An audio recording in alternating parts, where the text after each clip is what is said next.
Hi friends, welcome to my channel SR studio Madanapalle. నిన్న ఏమైందంటే metro complex idea ఉంది కదా, మన షాప్ దగ్గర కొంతమంది పోలీసులు అయితే వచ్చినారు. వచ్చి షాప్స్లో ఉన్న వాళ్ళందరినీ కూడా పిలిచారు, ఒక 2 minutes మాట్లాడాలనేసి. సో సర్లే అని చెప్పేసి అందరూ వెళ్ళాం. అందరూ పోయేసి కరెక్ట్గా బోరింగ్ ఉంది కదా మెట్రో కాంప్లెక్స్ దగ్గర, అక్కడ నిలబెట్టి చేసినారు అందరూ, ఒక 15-20 మందిని.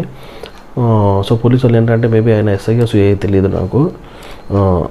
వాళ్ళు ఏం చెప్తున్నారంటే ఇప్పుడు ప్రజెంట్ దొంగతనాలు అయితే భయంకరంగా జరుగుతూ ఉన్నాయి మదనపల్లిలో. సో నిన్న ఒక్కరోజే 4 షట్టర్లు లేపినారు దొంగలు అనేసి. సో బీ అలర్ట్ అనేది గట్టిగా చెప్తున్నారు. కుదిరితే షాప్స్లలో సీసీ కెమెరాలు పెట్టుకోండి. అదర్వైజ్ అందరూ షాప్స్ వాళ్ళందరూ కలిసి తలా 1000-2000 అట్లా వేసుకొని కొంచెం మంచి కెమెరాలు వీధిలో కూడా పెట్టుకోండి. ఎవరు వస్తున్నారు ఎవరు రావట్లేదు అంతా తెలుస్తుంది. దొంగతనం జరిగిన తర్వాత బాధపడే కంటే జరగక ముందే మనం కొంచెం అలర్ట్ అవ్వడం మంచిది కదా అని వాళ్ళు కొంచెం చెప్తున్నారు మనకు. ఏంటంటే ఇంకొకటి, మొబైల్ షాప్స్లో వాళ్ళు కొంచెం కాస్ట్లీ మొబైల్స్ ఉంటాయి, అట్లాంటివి ఎక్కువ దొంగతనాలు జరుగుతూ ఉన్నాయి. కుదిరితే మీ మొబైల్స్ కానీ అయితే విలువైన వస్తువులు ఏదైనా ఉన్నాయి షాప్లో, మీరు డైలీ దాన్ని తీసుకొని పోయి మళ్ళీ తీసుకొని రండి. ఏమైంది చెప్పండి, దాంట్లో ఇబ్బంది ఏముంది? మనము అలర్ట్గా ఉంటే మనకే మంచిది. అదేదో అంటారు కదా, చేతులు కాలేక ఆకులు పట్టుకొని ఏం లాభం అనేసి, ఆ టైప్లో కాకుండా సో కొంచెం జాగ్రత్తగా ఉండండి అని చెప్పేసి అందరికైతే చెప్తున్నారు. నేనైతే ఆల్రెడీ సీసీ కెమెరా పెట్టుకున్నాను. ఎవ్రీడే డే అండ్ నైట్ అయితే నేను వాచ్ చేస్తున్నాను. అండ్ ఇంకోటి ఏంటంటే ఈ దొంగతనాలు జరుగుతున్నాయి కదా, దాని గురించి కొంచెం తలుచుకుంటే చాలా బాధగా ఉంటుంది. ఎందుకంటే మనం మన ఊరిని ఒక మంచి స్థాయిలో చూడాలి అంటే, ఒక మంచి పేరు ప్రతిష్టలు మన ఊరికి రావాలని ఎవరైనా అనుకుంటారు. కానీ మరి ఇట్లా దొంగతనాలు కానీ ఇంకా మర్డర్లు కానీ ఇట్లాంటివి అయితే ఈ మధ్యలో చాలా టూ మచ్గా జరుగుతూ ఉన్నాయి. అది కొంచెం బాధాకరంగా అనిపిస్తుంది. ఏంటంటే మెయిన్గా భయం అనేది తక్కువైపోయింది జనాల్లో. ఈ తప్పు చేయాలని ఎవడైతే ఉంటాడు కదా, ఎవరైతే ఉంటారో వాళ్ళకు భయం అనేది కంప్లీట్గా లేదు. కొంచెం కూడా 1% కూడా భయం లేదు.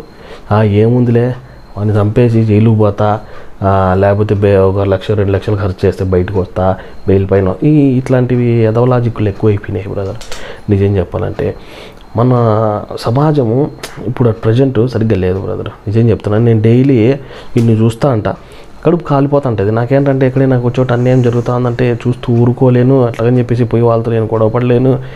నాలో లోపలే నేను బాగా ఇది చేసుకుంటా అంట.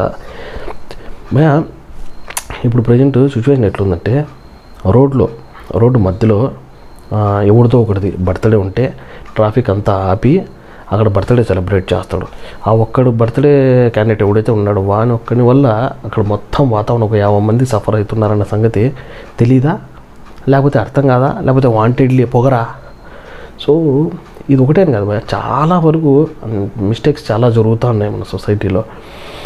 సో ఇప్పుడు పిల్లలు ఉంటారు, చిన్నపిల్లలు, వాళ్ళు మనం ఏది చేస్తే మనం అదే చూస్తారు భయ. ఇప్పుడు ఒకటి సిగరెట్ తాగుతున్నాడు పిల్లల ముందర, మా పిల్లలు స్కూల్కి పోతుంటారు, లేకపోతే నిలబడుకొని అంగడి దగ్గర ఏదో ఒకటి తీసుకుంటా అంటారు.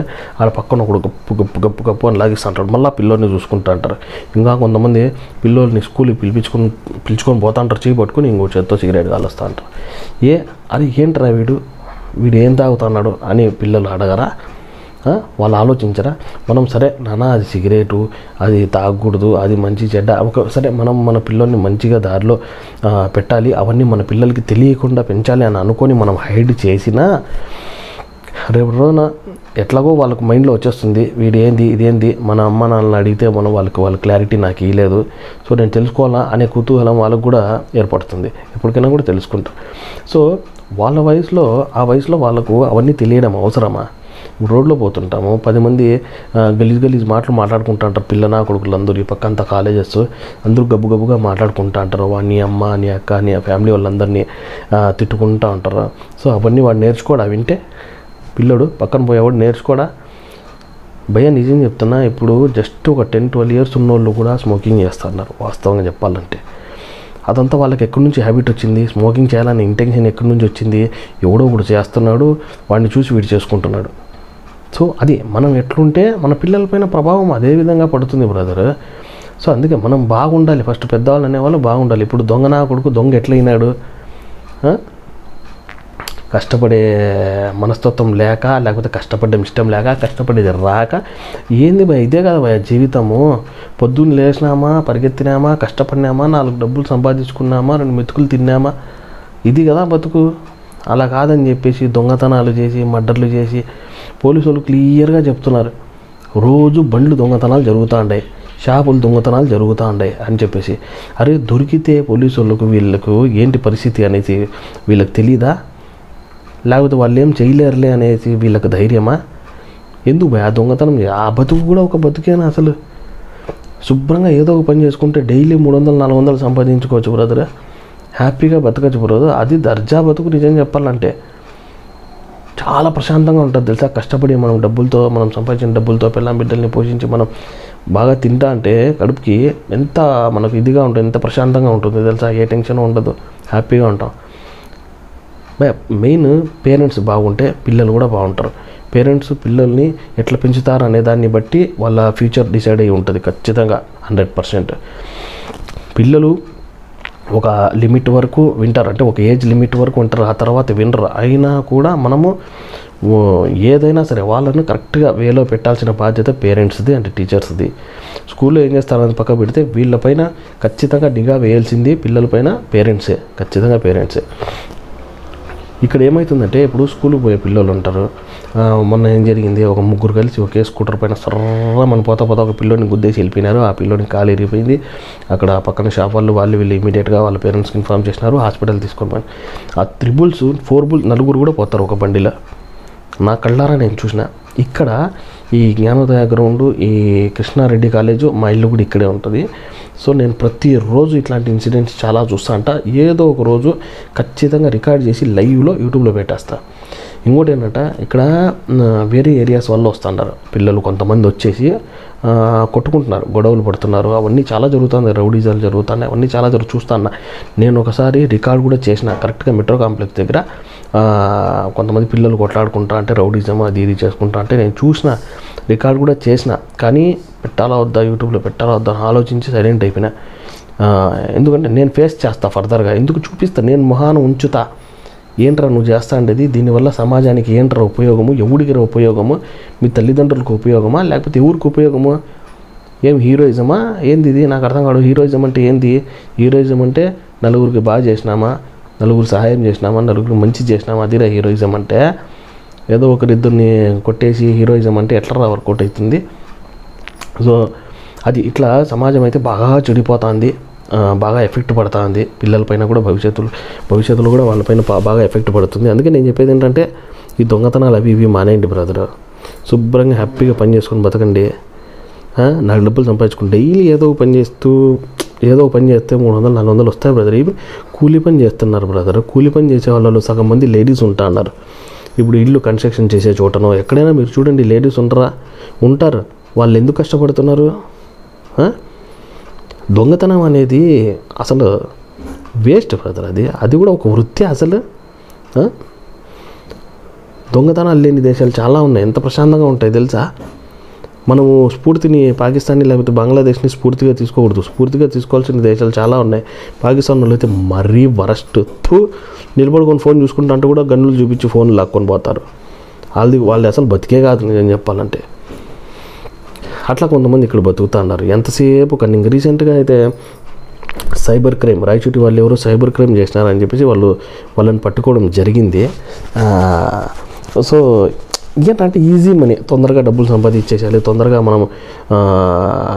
మనకు అంటే కావాల్సిన పెద్ద పెద్ద బైక్స్ కానీ పెద్ద పెద్ద ఫోన్లు కానీ కొనాలి, పేరెంట్స్ ఇయ్యరు. సో వాళ్ళ తెలివితేటలన్నీ అడ్డదారిలో వాళ్ళు బాగా టాలెంటెడ్స్, మళ్ళీ బాగా టాలెంటెడ్స్ ఉన్న వాళ్ళు ఇట్లా మోసాలు గీసాలు చేస్తారు. సో వాళ్ళు ఏదో ఒక పని పైన చూపిస్తే వాళ్ళ టాలెంట్ ఖచ్చితంగా అయితే భవిష్యత్తులో పైకి వస్తారు.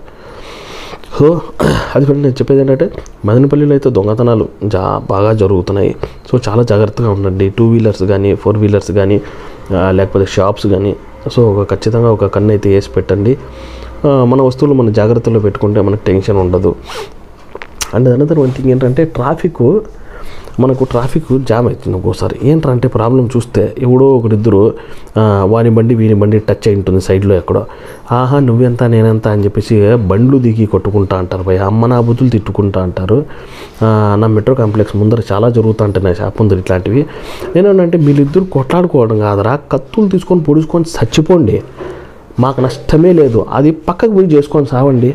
మీ వల్ల అక్కడ ట్రాఫిక్ జామ్ అయింది, కొంతమంది పాపం ప్రెగ్నెంట్ లేడీస్ ఉండొచ్చు, లేకపోతే స్కూల్కి పోయే పిల్లలు ఉండొచ్చు, అంబులెన్స్లు ఉండొచ్చు, ఎవరైనా ఉండొచ్చు. వాళ్ళ పనులు వాళ్ళకు బిజీయే లైఫ్. ఏంది మీరు కొట్లాడుకునేది, మీరు తిట్టుకునేది, బూతులు వినిపించుకునేదానికైనా ఆడు నిలబడుకొని ఉండేది జనాలందరూ? ఏం మనుషులు రా, అర్థం కాదు నాకు. మీరు కొట్లాడుకోవాలనుకుంటే పక్కకు పోయి నరుక్కొని చచ్చిపోండి, మాకు డిస్టర్బెన్స్ లేకుండా. ఆడ ట్రాఫిక్ అంతా జామ్ అయిపోయి ఉంటుంది, ఇక్కడ నువ్వెంత నేనంతా అని కొట్లాడుకుంటా నిలబడుకుంటారా, అమ్మనా బూతులు తిట్టుకుంటా. దానివల్ల ఎవడికి రా ఉపయోగము? లాస్ట్కి నువ్వు కొట్టుకుంటారు, చస్తారు, మళ్ళీ నీ దారి నువ్వు పోతావు, వాళ్ళ దారిని వాడిపోతాడు. మధ్యలో మేము ఎరిపుష్పాలా? నాకు భలే కోపం వస్తుంది బ్రదర్ నిజంగానే. అసలు ఏంది ఒక మనిషికి ఫర్ సపోజ్ ఒక మనిషికి మనము కష్టపెట్టడం అనేది ఎక్కడా లేదు. అది ఏ ఖురాన్లో లేదు, బైబిల్లో లేదు, ఇంకా భగవద్గీతలో లేదు. నీకు కష్టం కలిగించే పని నేను చేయకూడదు యాక్చువల్గా చెప్పాలంటే. మరి అలాంటప్పుడు మీరు కొట్లాడుకు మీకు బలిసి చేసుకుంటా అంటారు. మేమంతా ఇరుపులాగా చూస్తా నిలబడుకోవాలన్నా? మీరు ఇద్దరు కొట్లాడుకుంటా అంటే మాకేం వేరే పనులు లేవా? నీ బండి గుద్దుకున్నారు కదా, పక్కకు పోయి నరుక్కొని చచ్చిపోవాలి అంతే. కొట్టుకోండి, ఏమైనా చేసుకోండి, పక్కకు పోయి చేసుకోండి. మాకు డిస్టర్బెన్స్ ఉండకూడదు. మేము చేసుకున్న పని మేము ప్రశాంతంగా చేసుకుంటాం. మేము ఆడిపోవాలనుకుంటే ప్రశాంతంగా పోతాం. మీ వల్ల మా ప్రోగ్రామ్ ఆగిపోవాలా? ఇట్లాంటి వరస్ట్ సీన్స్ చాలా జరుగుతూ ఉంటాయి. బాగా బీభత్సమైన కోపం వస్తుంది. నాకు అడగాలనిపిస్తుంది, ఒక భారతీయ పౌరుడిగా నాకు హక్కు ఉంది, నేను అడగచ్చు, పోయి క్వశ్చన్ చేయొచ్చు. ఏంట్రా ఇది సమాజం, సమాజానికి మీరు ఏం మెసేజ్ ఇవ్వాలనుకుంటున్నారు, ఏం ముద్రించాలనుకుంటున్నారు మీ బిహేవియర్తోనే. ఇప్పుడు వాడు ఉన్న బీపీలో ఇంకా మళ్ళీ ఎందుకులే ఇబ్బందులు అని చెప్పేసి నేను సైలెంట్ అయిపోతాను. నేను ఇప్పుడు వాళ్ళొకరికి కాదు నేను సమాధానం చెప్పాల్సింది, వాళ్ళొకరికి కాదు నేను ఎక్స్ప్లెనేషన్ ఇవ్వాల్సింది. ఇట్లా చాలామంది ఉన్నారు. ఈగో, నువ్వెంత నేనెంత, రారా చూసుకుందాము, నీ అమ్మ నా ఏంది బూతులు మాట్లాడుకుంటా తిట్టుకుంటా కొట్టుకుంటా ఇట్లుంటే ఎప్పటికి బాగుపడేది? నీ వల్ల ఒకడికి ఏంటి ధర ఉపయోగం లేకపోతే పోనీ దరిద్రం బాయ్. నీ వల్ల నష్టం ఎందుకు జరగాల వాళ్ళకు? వాళ్ళ సమయం నష్టం. వాళ్ళు ఏదో పనిలో పోతా అంటారు, దెబ్బలతో నువ్వు ఆడు కొట్టుకుంటా అంటే మేము మా పనులు పాటలు అన్నీ మానేసి ఆ ట్రాఫిక్లో చూస్తూ నిలబడిపోవాలనా? ఒకడు రాంగ్ రూట్లో వస్తాడు, మళ్ళీ దబాయిస్తాడు. ఎందుకు వచ్చినవరా ఇట్లా అంటే మళ్ళీ దబాయిస్తాడు. రూల్స్ అండ్ రెగ్యులేషన్స్ మాట్లాడతాడు. మదనపల్లిలో టౌన్లో పిల్లన కొడుకులు చాలా అతి అయిపోయినారు, ఎక్కువ టూ మచ్ అయిపోయినారు. లైసెన్స్లు ఉండవు, ఏముండవు, సర్రమని తిరుగుతూ అంటారు, ఓవర్ ఫాస్ట్. అడ్డం వచ్చినప్పుడు గుద్దేస్తారు, ఎట్లా పడితే అట్లా బిహేవ్ చేస్తారు. దానివల్ల ఎవరికి ఉపయోగము చెప్పండి? పేరెంట్స్ పిల్లలకి ఎందుకు చిన్న వయసులోనే పిల్లలకి బండ్లు గిండ్లు అవన్నీ ఎందుకు నేర్పిస్తున్నారు, ఎందుకు ఇచ్చి పంపిస్తున్నారు లైసెన్సులు లేకుండా? సో వాటికి పోలీసులు అయితే పెట్రోలింగ్ చేస్తూనే ఉంటారు, దొరికిన వాళ్ళు దొరికినట్లుగా కౌన్సిలింగ్ ఇస్తూనే ఉంటారు. అయినా కూడా మారడం లేదే ఇక్కడ సిచ్యువేషన్. ఎవరు పెద్దలు కూడా అట్లనే ఉంటారు, పిల్లలు కూడా అట్లనే ఉంటారు. ఎవరికని చెప్పేది, ఏమని చెప్పేది? చాలా అసహనంతో ఉండాలి నేనైతే ఈ సమాజం పట్ల. నిజం చెప్తాను, ఉన్నారు మంచి వాళ్ళు ఉన్నారు. అరే పాపం ఇప్పుడు చిన్న స్థాయి ఉద్యోగుల నుంచి మంచి పొజిషన్లో ఉన్న వరకు, ఇప్పుడు ఆటో వాడు కానీ లేకపోతే తోపుడు బండిలో ఫ్రూట్స్ అమ్ముకునేవాడికి వీళ్ళందరూ ఏం చేస్తున్నారు? అరే మేము ఇంత కష్టపడతా అన్నాము, మన పిల్లలకు ఇట్లా మాలాగా ఇంత స్థితి రాకూడదు అని మంచి ప్రైవేట్ స్కూళ్ళలో చదివిస్తూ ఉంటారు. అర్థమవుతుంది? మంచి ప్రైవేట్ స్కూల్లో ఎందుకు చదివిస్తుంటారు? మా పిల్లలు మాలా కాకుండా వాళ్ళు కూడా భవిష్యత్తులో ఒక మంచి ప్రయోజకులు కావాలా, బాగా వాళ్ళు చదువుకొని ఒక మంచి ఉద్యోగస్తులు అవుని అని చెప్పే ఉద్దేశంతో వాళ్ళు కష్టపడుతుంటే, ఇక్కడ కొంతమంది దొంగన కొడుకులు జనాల్ని దోచుకునేదానికి, షట్టర్లు ఎత్తేదానికి, షాప్లో ఉండే సామాన్లన్నీ తెంచుకోపోయేదానికి, ఏంది అది కూడా ఒక బతుకా? రేపటి రోజున నీ కొడుకు కూడా అట్లనే తయారవుతాడరా? అంటే ప్రస్తుతానికి నీకు లెక్క, ఫ్యూచర్లో ఏం లెక్కలేదు. వాళ్ళు మీ అమ్మాయి నాయనలు వాళ్ళు వీళ్ళు ఎట్లా వదిలేస్తాడారా? నువ్వు ఇట్లా దొంగతనాలు చేస్తాడే అర్థం కాదు. మారల్లా బ్రదరు, ఇప్పటి నుంచి మారల్లా. నెక్స్ట్ జనరేషన్ పిల్లలు బాగుండాలంటే మనం మారల్లా, వాళ్ళని చదివిపించల్లా, మంచి దారిలో పెట్టాలా, కౌన్సిలింగ్ ఇవ్వాలా. వాళ్ళు తప్పు చేస్తే తప్పు అని వాళ్ళకి నచ్చ చెప్పండి. కుదరలేదా కొట్టండి, ఇబ్బందే లేదు. వాడు చక్కగా దారిలో వచ్చేంత వరకు వదిలిపెట్టకూడదు. It's our responsibility. ఒక పిల్లోడు సరిగ్గా పెరగట్లేదంటే ఖచ్చితంగా పేరెంట్స్ మిస్టేక్ ఉంటుంది. అరే ఎంత రోడ్లో పిల్లల్ని తీసుకొని పోతా అంటే భయం వేస్తుంది రా స్వామి. ఎవడో ఒకటి సిగరెట్ తాగుతా నిలబడుకుంటాడు. మా వాడు అదేంది ఇదేంది అని ముందే వాడిని క్వశ్చన్ లెక్క. వాడు ఏం అడుగుతాడు, నేనేం సమాధానం చెప్పాలో నాకే తెలియక చచ్చిపోతా అంటే అట్లుంది సమాజం. మంచి పనులు చేసేవాళ్ళు తక్కువ, దరిద్రమైన పనులు చేసేవాళ్ళు ఎక్కువ అయిపోయినారు ఇక్కడ. ఏమని చెప్పమంటావు, ఏమని నేర్పించమంటావు పిల్లలకు? ఒకడు నన్ను చూస్తున్నాడు, పిల్లలు ఉండారు నా జతలో, స్కూల్ పిల్లలు. బుద్ధుందా పిల్లలు వాడు అడిగితే నేనేం చెప్పాలి, పోయా పక్కకు పోయా అని చెప్పిన. అట్లనే ఏందో అర్థం కావడం లేదు బ్రదర్. సమాజంలో చాలా మిస్టేక్స్ జరుగుతుంటాయి. మనం ఎవరిని ఏమనలేము, అట్ ద సేమ్ టైం మనం ఫేస్ చేయలేము. చాలా లోపల నాకు చాలా ఇబ్బందిగా ఉంటుంది ఇట్లాంటి సీన్స్ చూసినప్పుడల్లా. ఏమవుతుందిరా, బండి కొంచెం అట్లా టచ్ అవుతుందా, ఎవడో ఒకడికి ఎక్స్క్యూజ్ చేసుకొని సైలెంట్గా వెళ్ళిపోవచ్చు కదా. ఒకడు సైలెంట్గా ఒకడు ఆగుతూ ఉంటాడు అనుకో, ఇంకొకటి కొంచెం సైలెంట్ అయిపోయినాడు అనుకో, ప్రాబ్లమే ఉండదు కదా ఆడ. ఆ సైలెంట్గా ఉండే స్వభావం ఎవరికీ లేదు. మేము తప్పు చేయనప్పుడు మేము ఎందుకు అరే మనకు ఇంగ్లీష్లో ఒక సామెత ఉంది, we should not argue with the foolish persons అనేసి ఒక ఇది ఉంటుంది. సో అది ఆలోచించాలి మనం ఎవరితో ఫూలిష్ పర్సన్స్తో ఆర్గ్యూ చేయకూడదు. సైలెంట్ అయిపోతే ఆడికి టాపిక్ క్లోజ్, టెన్షనే లేదు. మళ్ళీ నువ్వెంత నేనెంత. అసలు రోడ్లో ట్రాఫిక్ లాపి టపాసులు పెట్టి 2000 వాళ్ళ అది పెట్టి ట్రాఫిక్కి ఇబ్బందులు పెట్టి బర్త్డే పార్టీలు చేసుకుంటా అంటే నాకు ఎక్కడో కాలిపోతూ ఉంటుంది. అట్లనే నీ వల్ల చెప్తాను, గుర్తుపెట్టుకోండి, నీ వల్ల కానీ ఎవరి వల్ల ఇంకొకరికి డిస్టర్బెన్స్ ఉండకూడదు సమాజంలో. అట్లా బతకల్లా. అవును ఏమి ఇప్పుడు ఎవడు అడుగుతాడు నాకు, ఏమి ఇప్పుడు నాకు ఆ బలగం ఉంది ఈ బలగం ఉంది, నాకు వాళ్ళు తెలుసు వీళ్ళు. ఎవడు తెలిస్తే ఏందిరా, మనిషికి ఉండాల్సిన లక్షణాలు ఏంట్రా స్వామి? మెయిన్గా చెప్పు.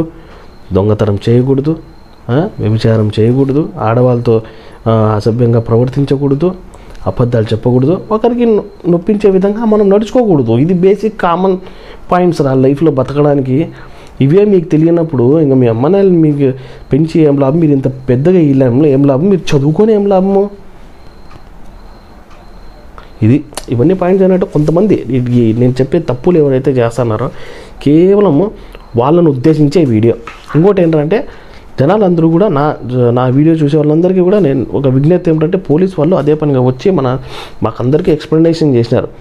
దొంగలు ఉన్నారు, ఈ మధ్యలో దొంగతనాలు అయితే ఎక్కువ జరుగుతూ ఉంటాయి, very very very very careful. ఇంటి దగ్గర కానీ షాప్లో దగ్గర కానీ ప్రతి ఒక్కటి వెరీ కేర్ఫుల్గా ఉండండి అని చెప్పేసి చెప్తున్నారు.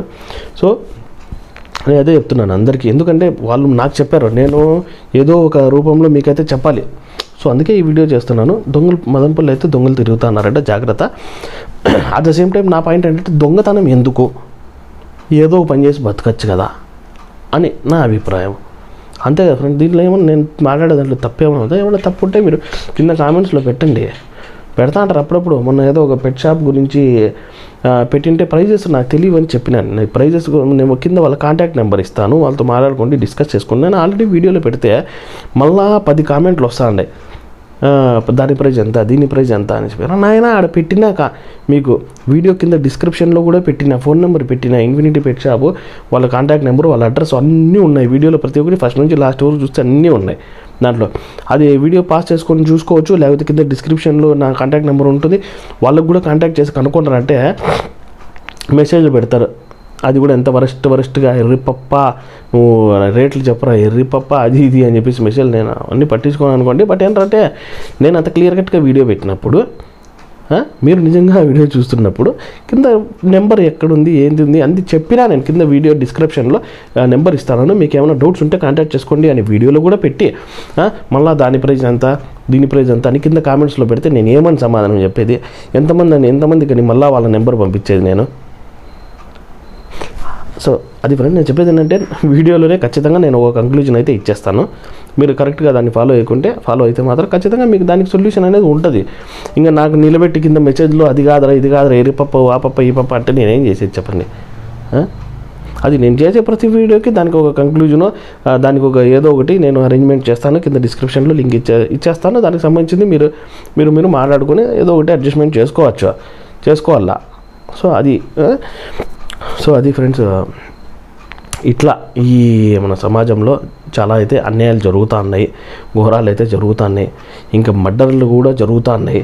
ఇప్పుడు తప్పు చేసిన వాడికి ఒకరికి రే ఏంద్రా వాడిని చంపుతా వీడిని చంపుతా అంటున్నావు, ఏం తమాషలుగా ఉందా అని ఎవరైనా అడిగితే ఏమి ఆల్రెడీ మర్డర్ చేసిన 1 లక్ష 2 లక్షలు ఖర్చు పెట్టేసి బయట బ్రహ్మాండంగా తిరుక్కుంటానులే, అట్లనే నేను కూడా చంపి బాడదింగి పోతా, నేను కూడా లోపలికి 1 నెల ఉంటా, 1 లక్ష 2 లక్షలు ఖర్చు పెడతా, లాయర్తో మాట్లాడుకుంటా, బెయిల్తో బయటకు వస్తా అంటున్నాడు. సో ఇది నాకు అర్థం కావడం లేదు. అంటే వీళ్ళలో భయం అనేది పూర్తిగా పోయింది. అరే మనం తప్పు చేస్తే శిక్ష కఠినంగా ఉంటుంది అనే ఆలోచనే లేదు. వాళ్ళ ఆలోచన కంటే వాళ్ళకు ఆవేశమే ఎక్కువగా ఉంది, ఆలోచన అయితే అస్సలు లేదు. బట్ ఏంటంటే ఎఫ్ఐఆర్ బుక్ అయ్యేసి మన కోర్టు వరకు వెళ్ళిపోతే మాత్రం కుక్క సావే, కోర్టు దృష్టిలో పెద్దయినా చిన్నైనా అందరూ ఒకటే. కానీ ఆ విషయం వాళ్ళకి తెలియదు. వాళ్ళకి తెలియక ఆవేశంలో నేను పొడి చేస్తా, చంపేస్తా, కోసేస్తా అంటున్నారు. కొంతమంది డబ్బులు కాసిచ్చి అదే పని చేస్తూ ఉన్నారు. భయ్యా, మీరు దేవుడిని నమ్ముతారో నమ్మరో నాకైతే తెలియదు, కానీ ఏ దేవుడు కూడా హత్య చేయమని చెప్పలేదు. పుట్టించేది ఒక్కడ దేవుడైతే మనల్ని తీసుకునేవాడు కూడా దేవుడే. సో ఒక మనిషిని చంపే హక్కు ఇంకొక మనిషికి అస్సలు లేదు. ఇది వాస్తవం. ఆ 4 డబ్బులు వస్తాయనే ఆశతో నువ్వు చంపేస్తావో, లేకపోతే వేరే ఉద్దేశంతో చంపేస్తావో, కోపంతో చంపేస్తావో తప్పు. నీకు ఇష్టం లేదు కదా ఆ పని చేసేది, వదిలే. లేకపోతే ఆమె ఏదైనా తప్పు చేసింది కదా, ఆమెను నువ్వు చంపాలనుకుంటున్నావు కదా, ఆమెను వదిలి. అంతేగాని నువ్వు చంపి నువ్వు అనవసరంగా, దేవుడు దీన్ని క్షమించాడు. మీరు దేవుడిని నమ్మినా నమ్మకపోయినా అది ఒక మచ్చ. మీరు అనుకోవచ్చు అది గొప్ప అని, కాదు, అది మచ్చ. ఈరోజు కాకపోయినా కూడా రేపు మీరు దాని లెక్క ఖచ్చితంగా చెప్పాల్సిందే దేవుడికి. మీరు ఒకవేళ దేవుడిని నమ్మితే. లేదు నాకు దేవుడి పైన నమ్మకం లేదు, నేను ఇట్లాంటివన్నీ నమ్మను అనుకుంటే యాడైనా చచ్చిపోండి. ఇప్పుడు ఎవరినైనా నమ్మండి, అల్లాని నమ్మండి, లేకపోతే దేన్నైనా నమ్మండి. అన్ని మతాలు ఒకటే చెప్తాయి, తప్పులు చేయొద్దండి, నీతిగా బతకండి, నిజాయితీగా ఉండండి, ఎవరిని ఇబ్బంది పెట్టకండి. ఈ ఫారంలో అన్నిట్లోనూ కామన్గా ఉంటుంది బ్రదరు. వాస్తవంగా చెప్పుకుంటే అది ఫాలో అవ్వండి. ఈ సగం నాలెడ్జ్లతో వాళ్ళు చెప్పినారు వీళ్ళు చెప్తున్నారు అని చెప్పేసి విని అనవసరంగా రాంగ్ రూట్లోకి పోతే మీ ఇష్టం, మీ కర్మ. మనకు దేవుడు ఇది ఇచ్చాడు, ఎరా ఎర్రిపప్ప నేను నీకు ఇది ఇచ్చినా కదా, నువ్వు ఆలోచించి నిర్ణయం తీసుకో అంటాడు దేవుడు. సో మనకి ఇది ఉంది కాబట్టి మనం ఆలోచించుకోలే ఏది మంచిది ఏది చెడ్డది అనేసి. సో అది ఫ్రెండ్స్, ఈ వీడియో కనుక మీకు నచ్చినట్లయితే ఖచ్చితంగా అయితే సబ్స్క్రైబ్ అయితే చేసుకోండి. ఇంకా లైక్ కామెంట్ షేర్ చేస్తారా లేదా అది మీ ఇష్టము. నేనైతే ఏదో మా ప్రజలకు, నా ఊరి ప్రజలకు ఇట్లా దొంగలు పడ్డానంటే జాగ్రత్తగా ఉండాలని ఒక మాట చెప్పాలనేసి అనిపించింది. అందుకే ఈ వీడియో అయితే చేస్తున్నాను. అట్ ద సేమ్ టైం ఈ సమాజంలో జరుగుతున్న ఇవన్నీ హెడ్ఏక్స్ చూస్తా అంటే కొంచెం ఆవేశం కంట్రోలింగ్ అవ్వలేక ఇక్కడ చెప్పేస్తున్నాను అంతే, మీతో షేర్ చేసుకోవాలనుకుంటున్నాను అంతే, వేరేం లేదు. సో ఎందుకంటే నా వీడియోలో మీరు ఏమైనా హర్ట్ అయ్యింటే మాత్రం I'm extremely sorry for that. ఇంకోటి ఏంటంటే ప్లీజ్ మీరు కూడా ఇట్లాంటి తప్పులు ఎవరు చేయకుండా ఉండేలాగా అయితే ట్రై చేయండి ఫ్రెండ్స్. సో ఎందుకంటే మనం మారుద్దాం, మన పిల్లల్ని మారుద్దాం, నెక్స్ట్ జనరేషన్స్ కూడా బాగుపడేలాగా మనం చేద్దాం ఫ్రెండ్స్. అది ఓకేనా? So thank you so much friends. Next వీడియోలో మళ్ళీ కలుద్దాం. ఓకేనా? By good night.